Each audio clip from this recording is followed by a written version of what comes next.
everybody. It's time for the after action report. Gordo and I rambled along a lot last time, so I'm trying to be a little more concise with Bob here.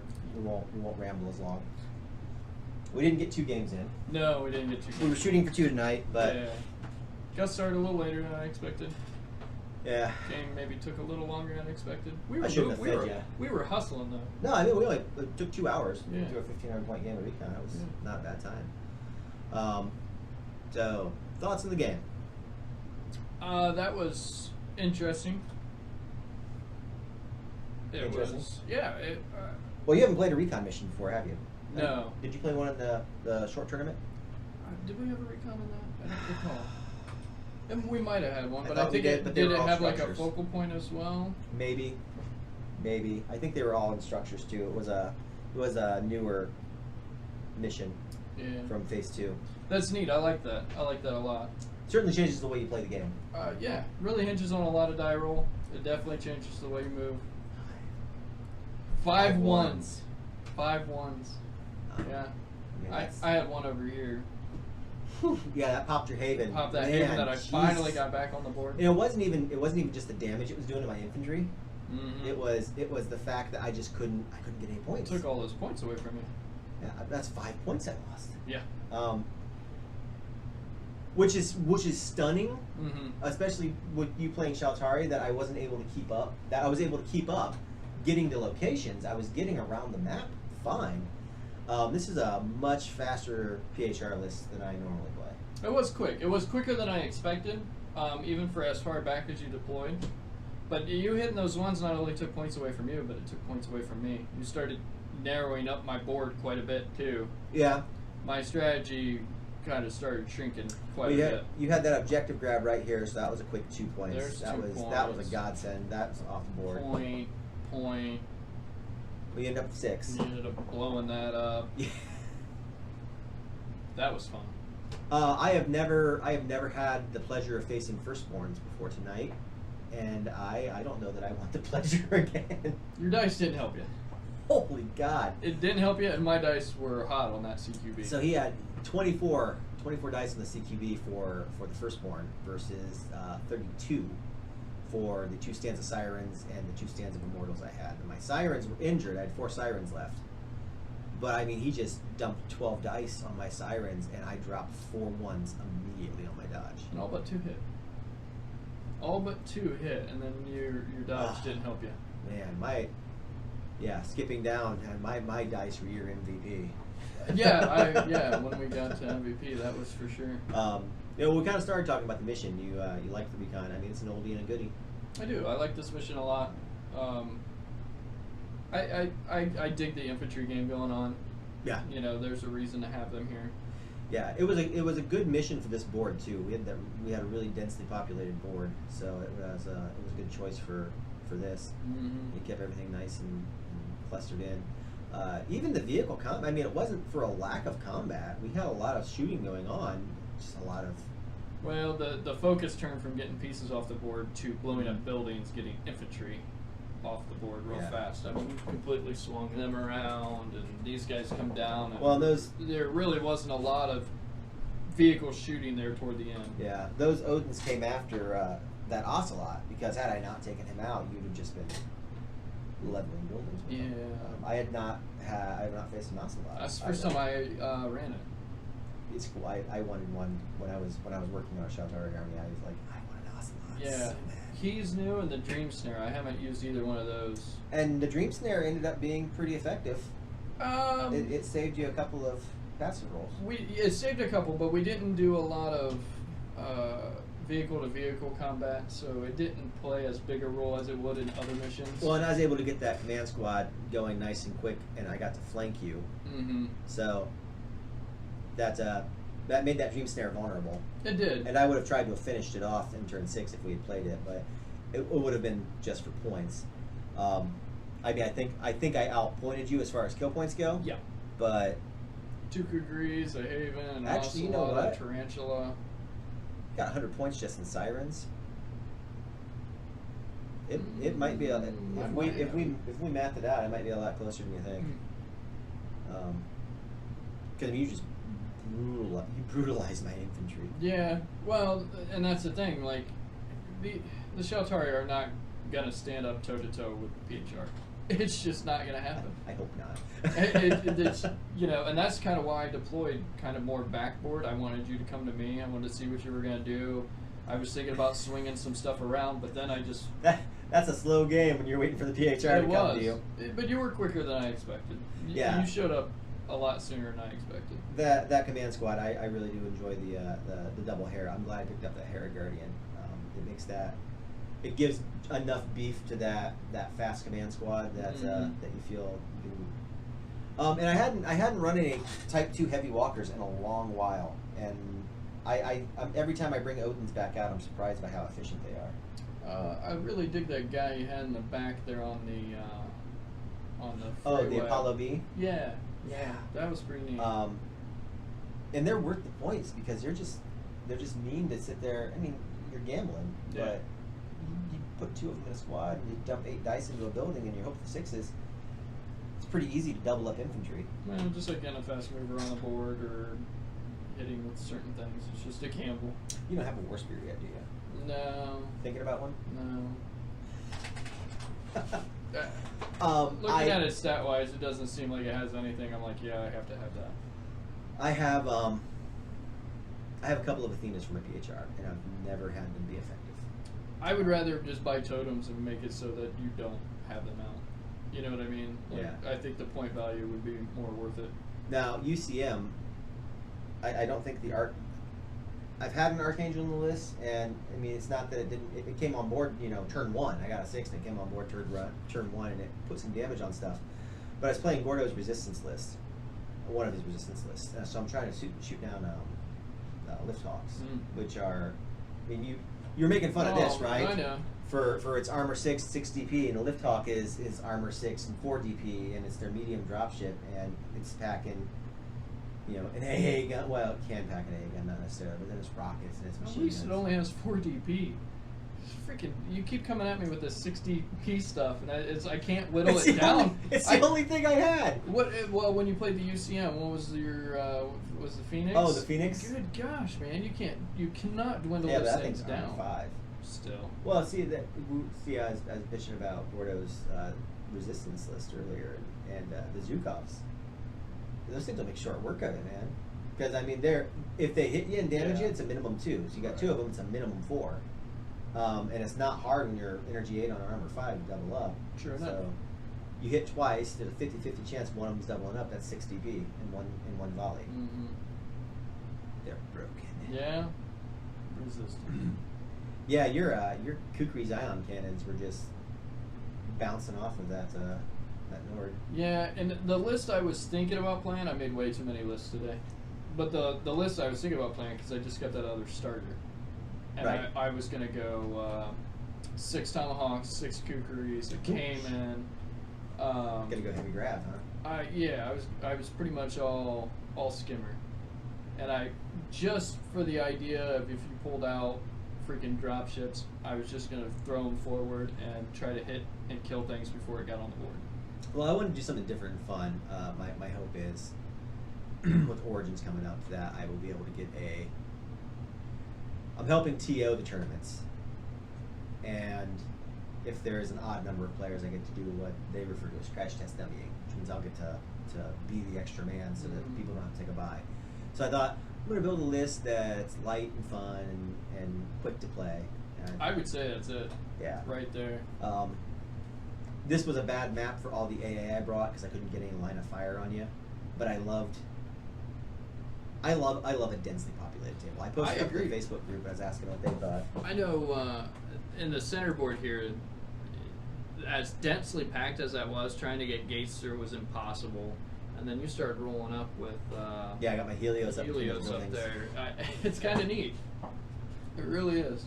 Yeah, it was a good time. Nice firing lanes down the 2 flanks. Jordan's cell phone holder would have been frustrated on this because it would have been on the roads and that would have been it. But you know, even to that, if I would have brought a Hades or a Nemesis, I would have been restricted to that. You know, that line of movement too. Right. And even your heavy walkers, really, your Striders couldn't get anywhere but in the open. True. So I could probably get back in here, but it would take so long. It wouldn't even be worth it. it was very cool too with these four structures kind of cloistered like this. It was close enough that by rule it was just one massive combined structure. It was. Infantry was. It was jumping. really cool to see what we had. 12 squads of infantry in there, 6 squads of infantry. You had what, two squads of Braves, a full squad of Ungari, and a squad of Firstborn in there. I had a squad of Sirens, a squad of Valkyrie, and a squad of Immortals in there. Yeah, everybody jumped through that building and through all the linked buildings. Yeah, that was a good time. This thing, it shouldn't be standing. Either should that one. We missed it in the battle report, but his Ocelot rolls a 3, gets a 5 DP, doubles out, does 10 damage to that one structure, and nothing on falling masonry. It was just like a core shot straight through the center of the building. It's like he's just looking at the other side. I'm thinking of Godzilla 1985. Well, it's funny. You were in there. I was pummeling it. You left. I got in there. You started pummeling it. I got in this other building and all. Down to the die roll, down to if you had a 6, that other building would have fell. That'd have been great if I could have taken out all your Braves before they had a chance to search. You'd have had a game on your hands if you had done that. Yeah, that'd have been tight. Yeah. No, it was a fun game. It was a good time. I enjoyed it. Did you like your list? I did. This one's old. This one I didn't even build today. Not on the 5 I built. Snareway to Haven. Snareway to Haven. Now with 10% more Tarantula. Because there's a Snareway to Heaven that instead of Tarantulas has Tomahawks. Why is it Snareway? Huh? Why is it a Snareway? Dream Snare. Oh. Now with 10% more Tarantula. Yeah, because the first one had Tomahawks. I like the Tarantula. I like one that you better, name I your think. lists. I do. I do. I do. It's too much fun. I'm pretty happy with this list. I think it'll be fun if I get a chance to play it. Yeah, that'd be a fun tournament list. And in fact, if we ever play again, I wouldn't mind switching sides with you. I wouldn't mind playing that list right there sometime with the BHR. It's a cool list to play, but since you picked up that starter, there's one starter list unit in that. Well, not counting my Immortals, there's one starter army unit in that army. And that's the one walk-on Phobos. See, I'm so used to playing Sheltari, though, and moving fast. Granted, I didn't move this game. You did not. You, and it didn't help, though, that I walked on AA of 24-inch on that one edge, and then I had 2 Helios and 2 Helios, so I was kind of begging you to send gates at me. And I parked at every gate, for the most part. This one moved, that one moved a little bit, but for the most part, the Fire Drake never moved. Eden never moved. The Haven kind of rolled around. The Spirits moved around, but for the most part, the big gates stayed. And I didn't drop really any units. No, well, look how short of distance your Dream Snare actually was on board. And I didn't really drop any units as far as Jaguars, Dream Snares, Tarantulas, stuff like that till late turn 2, turn 3. Most of my stuff wasn't even on the board.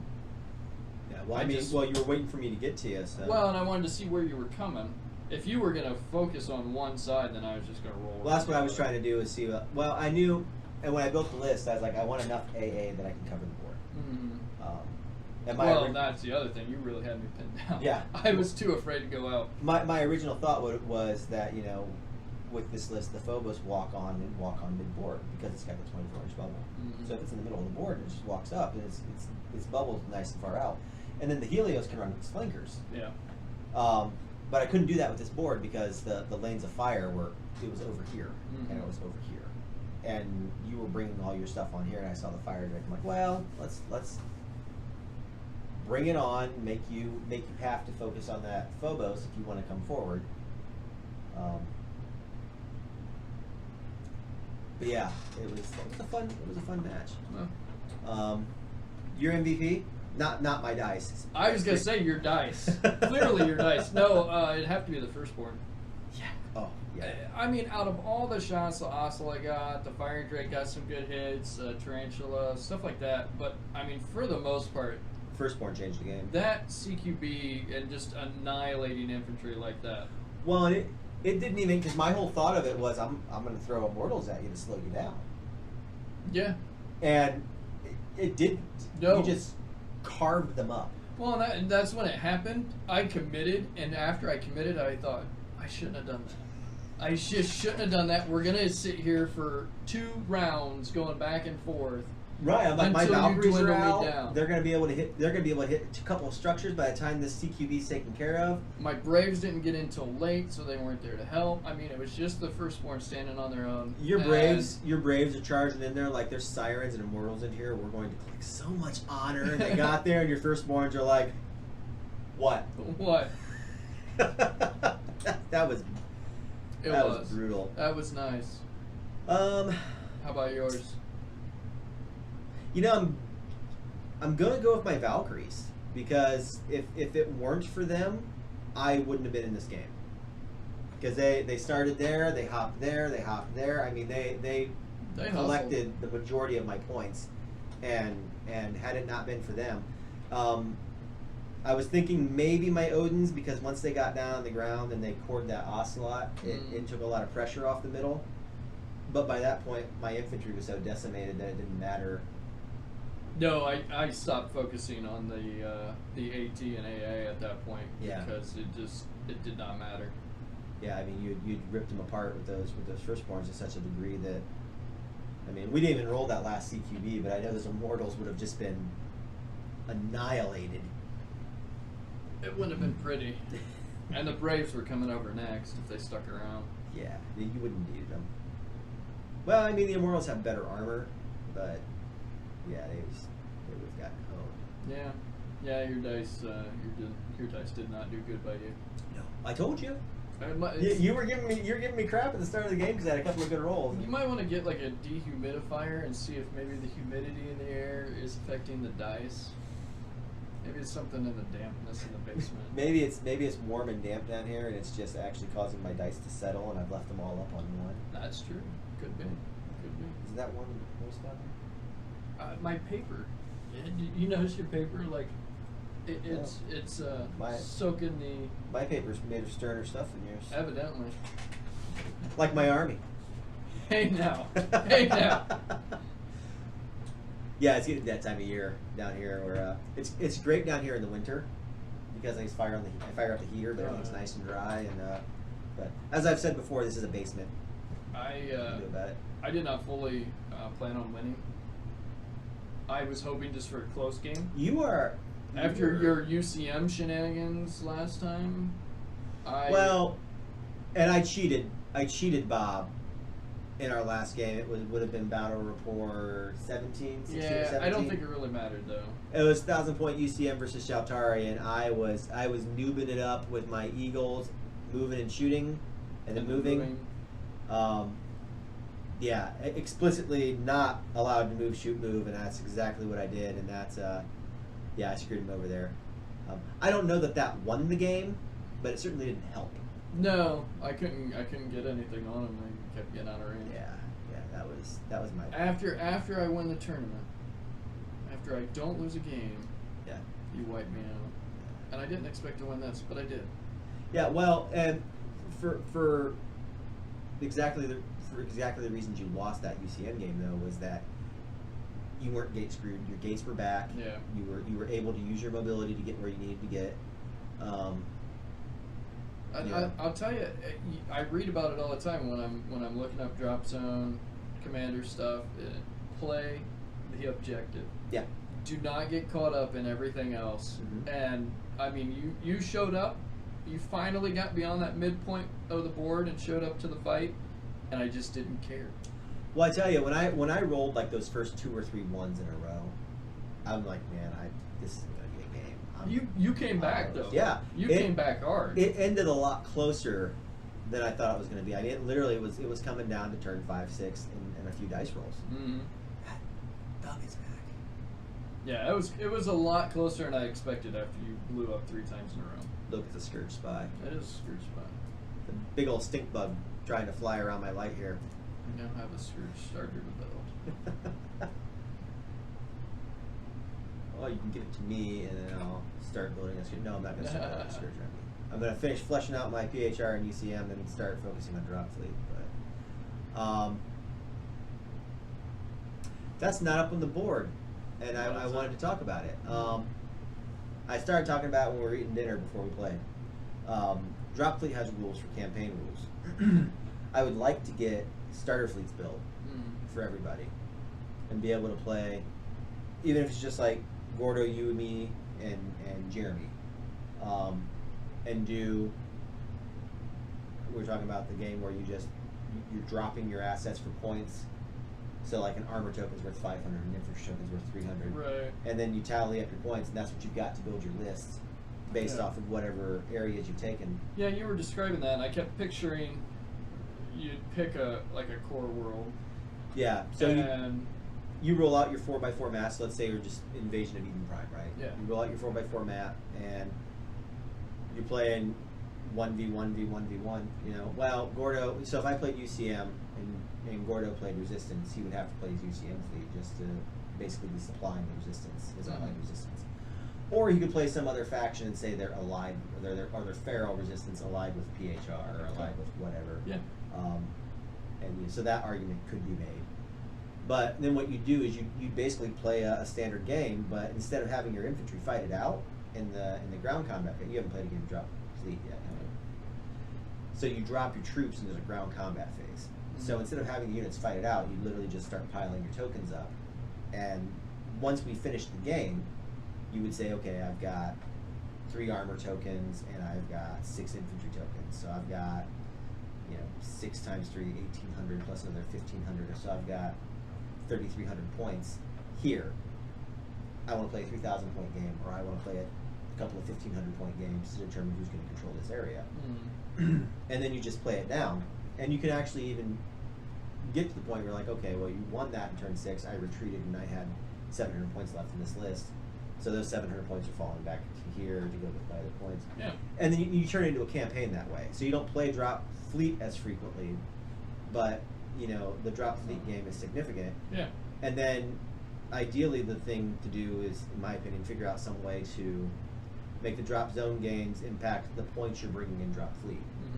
So then you start building up the drop fleet list to come back in and drop more troops, and So I think it would be cool. Yeah, I think it'd be cool to do some type of campaign like that, and then just document that, but figure out maybe figure out a way how you're going to get. Well, you could treat different sectors of the planet differently. So PHR and UCM are fighting over here, and Resistance and Shaltari are fighting over here. Whatever you do, but I think it would be cool to that way also to start getting drop fleet integrated in and playing it, because you didn't, but Gordo and I have spent so much freaking money on No. on the Kickstarter. I get it, and I like the idea that every battle would mean something. Yeah. And there's a story to it. I really dig that aspect of the game. It's Well, got a nice fluff. Yeah. We should honor that. Well, and do something with I like it. the idea too. Then you could say, okay, well, I'm going to run a recon mission. So you say, okay, well, how big a recon mission? 1,500, 750, whatever. And then maybe you figure out a sliding scale of what that's worth for the next battle. Well, I won that recon mission at 1,500 points. So when we play our next match, which is a targets of opportunity or whatever it's going to be, I actually get to bring 1,750 instead of 1,500 points because my reconnaissance gave me additional information. So I'm getting a bonus to that game. And that way it starts, everything's got an ebb and a flow and an advantage and a disadvantage, and you start. Well, in some of these long games, 2-hour games, when it starts getting ugly for you, you can say, "I'm done. Turn 3.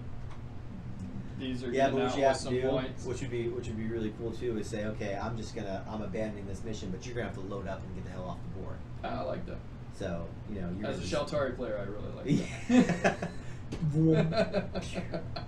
But in the long term of a campaign, though, that's what the Shaltari are doing. Right, it is. And it's the same thing with PHR. I mean, you're not gonna, if you're playing with the fluff, you're not gonna waste your troops on a pointless mission. I don't need that.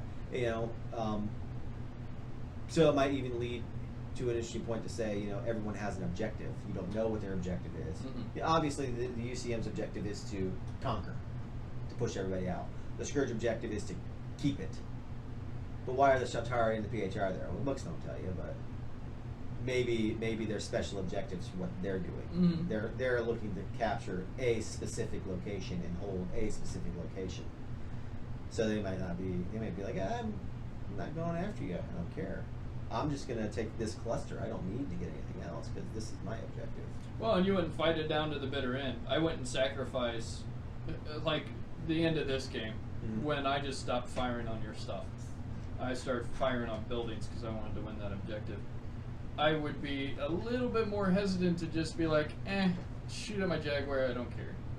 Or, go ahead and kill that tarantula. That takes your shot on the tarantula instead of on a building. Yeah.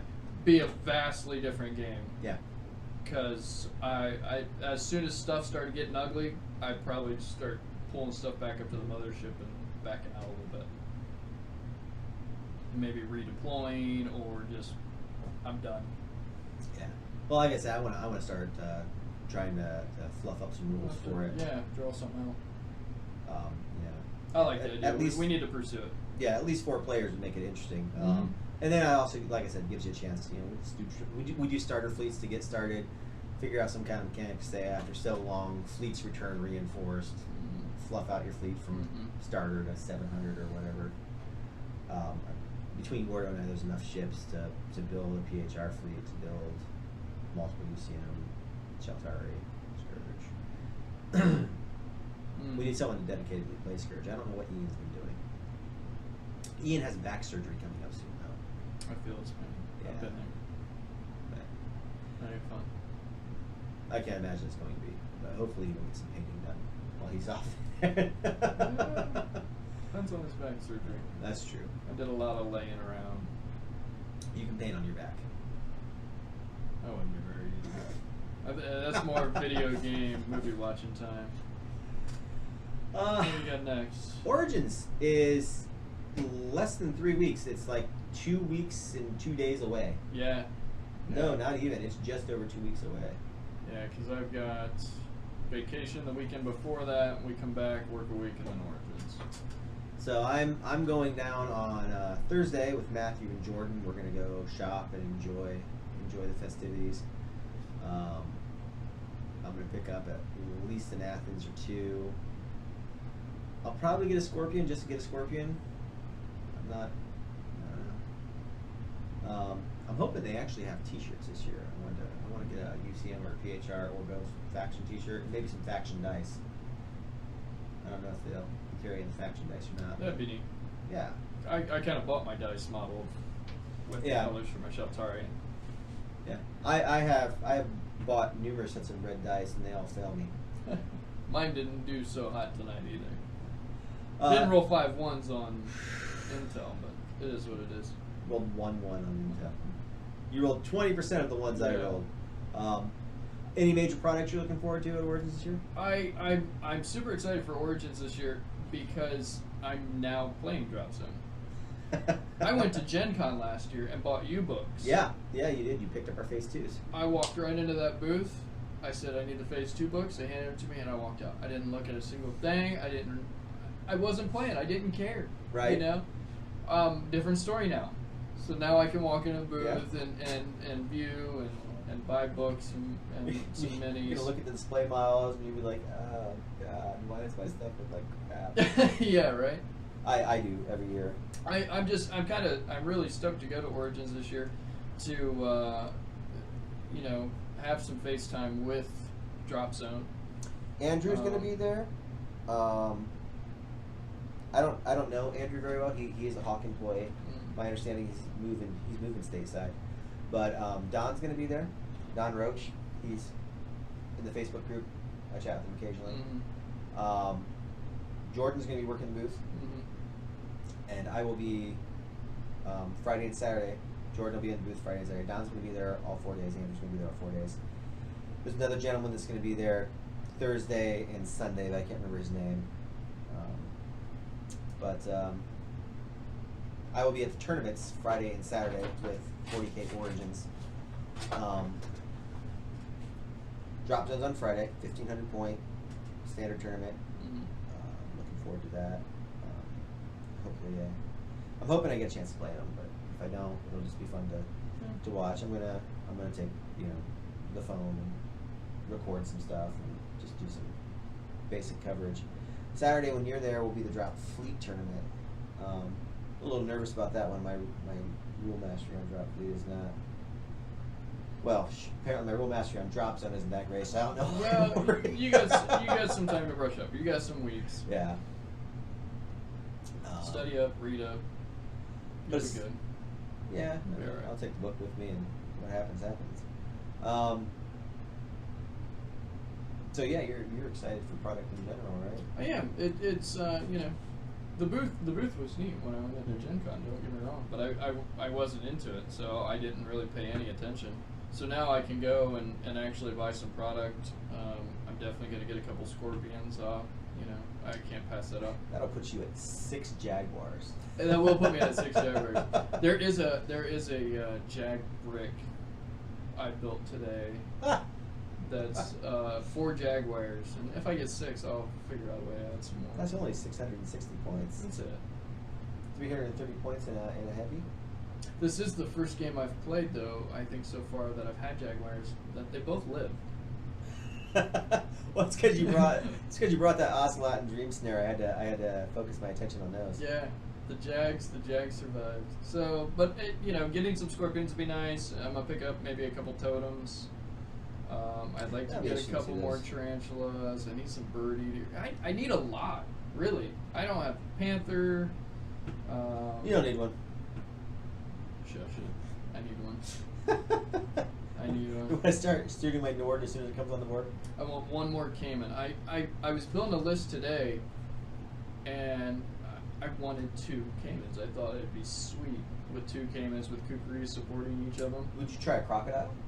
A Crocodilla? Crocodile? I've got the Isis.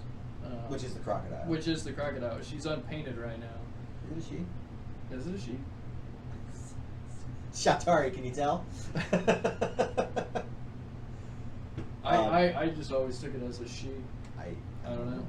I don't know. I guess I've never sexed them. I was thinking ISIS. I was thinking, you know, tribes, Egyptian, ISIS. I mean, I like where your head's at here. The dots connected that way, I guess. Yeah. Anyways, no, I don't know the stats on the Crocodile. It is in. Because isn't it just pretty much a skimmer Ocelot for the most part? Yeah, but if it doesn't move, it's energy 13. If it does move, it's energy 10 or 11 or. You don't have to look it up. Too late. Too late. I'm on the move. Yeah, because in the army builder, I always overlook it because it doesn't even have an image. Picture, yeah. Yeah, so I always just kind of skim over it. It's a little question mark, I think. I looked at it today and I thought about dropping it in just to look at the stats. You don't use Ronin. I got a Ronin list in there. It's called Fast Hit with the Jag Brick. I love that you name all your lists. I got good ones. So the Crocodile, particle beam low power is energy 10, infinite range, accuracy 2, demolisher 2, and then high power. If you it's 2 inches you can move for the high power, but it's a skimmer. So it's a lot like a Jag, but you're losing your skimmer bonus. Yeah, but it's energy 13, demolisher D3 plus 2. Awesome power. Oh, it's awesome power even on low power, even at energy 10. Yeah, you sit it in the backboard and just let it sit. Yeah, but I mean, if you're talking, 2 Cayman, maybe a Cayman and a Crocodile isn't so bad. No, the thing with the Cayman is you've basically got 3 Tomahawks in one. You're blasting 3 shots out of that Cayman. I've never had to face a skimmer list. But I mean, when I started buying Shaltari, I was on with Striders. I thought the war Striders were awesome. They are cool. They are cool, but you know that's the thing. So the whole thing with Shaltari is fast movement and the gates. But if you get junked on gates, at least your skimmers have got some move to them. They can start cooking. So the Panther is pretty badass. So energy 3, shot 3, accuracy 2 plus, infinite range. Yeah. Panther in the left, I would really like to have one of each. Slow traverse, so plus 3 to reaction fire. That's so much in 5. Leopard's not bad either. No. Especially if you want to kill infantry. Yes. Yeah, so there's a lot of that stuff that I need to pick up. Firebirds, yeah. Pungari. I love my Pungari. I just about cannot build a list without them now. I tell you, I'm hoping when I play UCM, I'm hoping Legionnaires get that. What is it, Horde rule? They get the extra.